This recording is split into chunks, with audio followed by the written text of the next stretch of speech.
大家好，是小鹅。今天呢，我们用土豆来分享好吃的，简单快速，营养又好吃。首先呢，土豆去皮，再切一把小葱，再切一个青椒。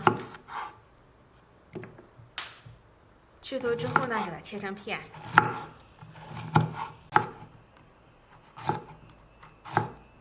里面的青椒籽我们都给它取下来。我们再准备一节胡萝卜，给它斜刀切成菱形小块，然后呢给它立起来切成片。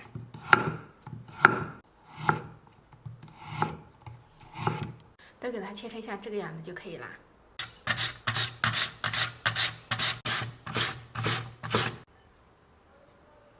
我们往土豆丝里面打入3颗鸡蛋，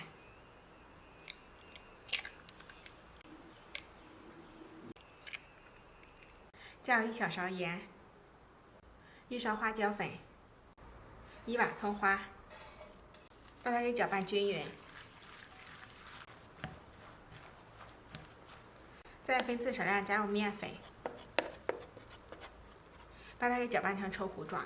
面粉呢不用加太多，能够把土豆丝粘合起来就可以了。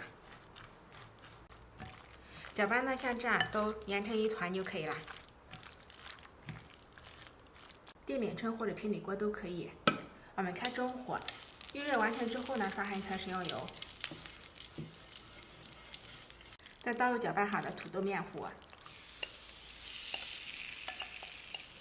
再用铲子把它给快速的摊平整，摊开。摊开之后呢，上面撒上一层芝麻，用生的就可以，这样呢更香也更加的营养。再摆上一层辣椒，不能吃辣的呢，我们也可以用那种甜椒，或者说不放都可以。再放上一些胡萝卜片，点缀一下。上面呢再撒上一层芝士，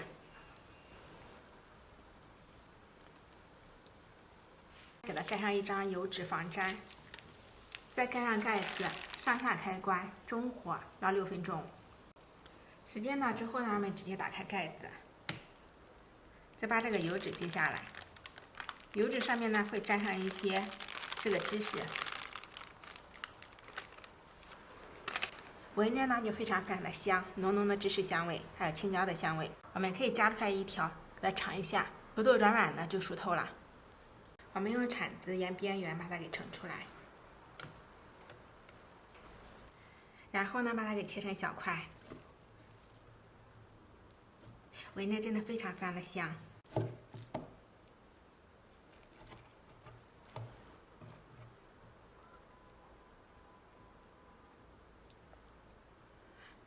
这样做出来的土豆饼呢，有青椒的香味、土豆的香味、鸡蛋的香味，还有芝士浓浓的香味。底部呢金黄酥脆，上面的土豆呢又软又糯，吃起来真的非常的好吃。做法呢也非常简单，我家基本上隔3差5就要做一次，全家都喜欢吃，推荐朋友们试一下哦。喜欢我的视频就收藏、点赞、关注、转发一下吧。下期节目再见，感谢您的观看。